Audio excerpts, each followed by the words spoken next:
But now, most programmers don't actually directly pass in the JavaScript object to the render method themselves.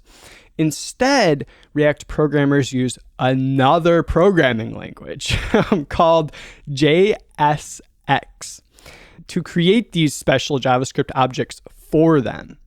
JSX, which is short for JavaScript Syntax Extension, is an extension to the JavaScript programming language. It supports JavaScript expressions, but also adds support for what looks like HTML tags. And I just thought I'd give you this fun fact, Norris. So you don't actually need to use JSX to write React programs. If you look up React on the internet, you will pretty much always see JSX in React programs. But you can actually write React programs completely without it and just write plain vanilla JavaScript code, and that will work perfectly fine. But programmers use JSX instead of plain JavaScript because plain JavaScript, it's not very easy to use for describing what a user interface should look like. I'll give you an example. With plain JavaScript, you can create a button element inside of React by calling a function provided by React that's called createElement. Specifying the element type, in this case, let's say a button, and using JavaScript object keys to specify the attributes for that button. Like, say, the class name. For extremely simple interfaces, this works fine. I've done it many times, before JSX, before React, and it works. But for complex UIs with many nested elements, it's very, very hard to read and work with as a programmer. So instead, you can use JSX and write these HTML-like tags. Like, it'll feel like you're writing HTML pretty much. And you can just write a button tag very similar to how you would do it in HTML.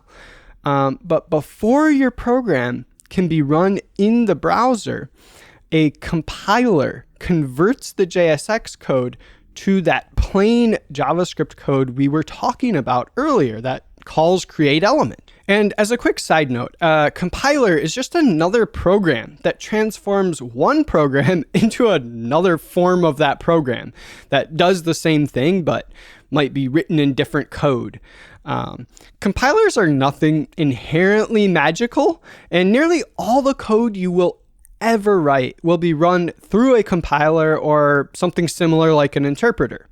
You might hear in the React community that it's you might hear people saying, "Oh, it's so bad. We have to compile our code," and in the pipeline and everything for compiling this code in JavaScript can be very complex. But the reality is basically all the code you will ever write gets compiled. Even the JavaScript code that gets sent to the browser, modern browsers compile that JavaScript code.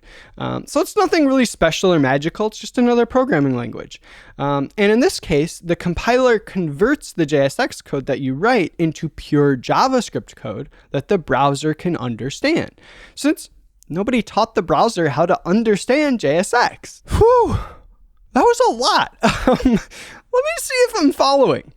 All right, so we call the render method that React provides, and that is expecting some kind of JavaScript object. And React then converts that JavaScript object into DOM elements that we see on the screen.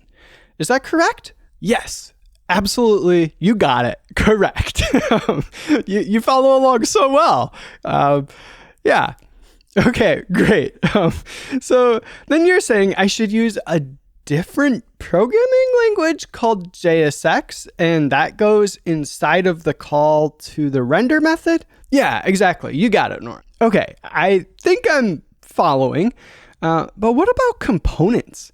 I thought React was all about components. What are components? You haven't said anything about components yet. Are you even talking about React? Indeed, you caught me. So the truth is, though, you can actually write a React program without creating any components. you can just pass in objects to the render method that describe plain HTML elements, like you do when creating a regular HTML web page. Essentially, you can use React to create web pages that look just like the web pages you would create in plain HTML.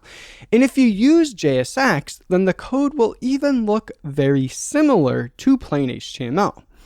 But as you alluded to, the real power of React comes from what we call components.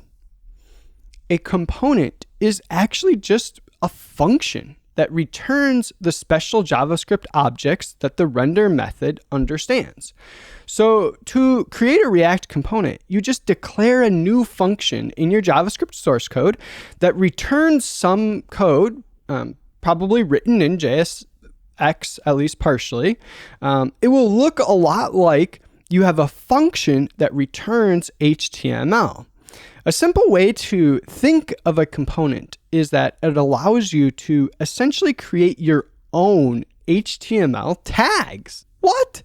Are you kidding me? Wow, that sounds awesome. So, for example, if the browsers don't have a calendar HTML tag, I could create my own in React and then reference it in the JSX, and it will just show up on the screen. I've created my own new HTML tag? Yes, you've got it. You can totally do that. It's pretty cool, right? Yeah, I can't wait to give this a try. So you're saying I could create this calendar tag or component and use that on the page for people to click on to select when they want to book their favorite underground artist? What if I want, though, to be able to control aspects of the calendar, like, say, gray out days that have been sold out? Do I need to create a new calendar component for every single use case, for every single concert? I mean, that sounds like a lot of work. That's a great question, Norris. And the answer is no. And this is where React really starts to shine. So you know how with HTML tags, you can set attributes, right? Like the type of an input or the class name. Well, you can do the same with React components. You can set attributes, which in the React world, we call properties, or you'll often hear props for short. And React will pass those to your React components as function arguments. That sounds cool. I'm not quite sure I follow yet.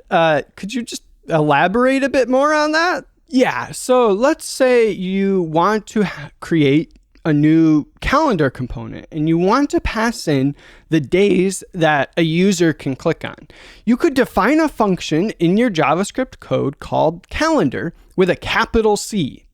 Then you can specify that function to take a keyword argument named days, for example. Now you can dynamically pass in the days you want to be enabled as a JavaScript array, and your calendar component can render those days specially for viewing by the user or interacting with by the user. Wow, really? I can't wait to do that. So it sounds like I can use these React components to create my own HTML elements and pass data into them?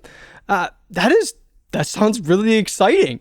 I'm going to find a large rock to crawl under here and give that a try.